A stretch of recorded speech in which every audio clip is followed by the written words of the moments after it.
Hi hello నమస్తే welcome back to our channel అండి. ఈ శారీస్ వచ్చేసి ఇక్తార్ ప్రింట్స్ అండి. వీడియోలో కొంచెం కలర్ అనేది వేరియేషన్ కనిపిస్తుంది. ఇది కంప్లీట్గా మనకి పిస్తా షేడ్లో ఉంది. అండ్ శారీ అంతా మనకి ఇలా ప్లెయిన్ వస్తుంది. ఈ ప్రింట్ అనేది ఇక్తార్ ప్రింట్స్ ఇవి పోవు అసలు. ఇది వచ్చేసి బార్డర్ అండి, 2 సైడ్స్ ఇదే బార్డర్ వస్తుంది మనకి. బ్లౌజ్ కూడా ఇదే వస్తుంది, హెవీగా వస్తుంది, ఎందుకంటే శారీ లుక్ మొత్తం ప్లెయిన్ ఉన్నట్టు అనిపిస్తుంది కాబట్టి. పళ్ళు అండ్ ఇది పళ్ళు, ఇది టాజల్స్, డిఫరెంట్ లుక్. ఇది బ్లౌజ్. సో ఇందులో మనం ఒకసారి కలర్స్ చూద్దాము.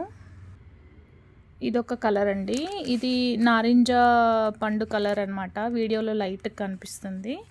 అండ్ దీని తర్వాత ఇదొక కలర్, ఇదైతే అసలు పీచ్ పింక్ బట్ చాలా లైట్ కనిపిస్తుంది. ఇది క్రీమ్ బేస్ అండి.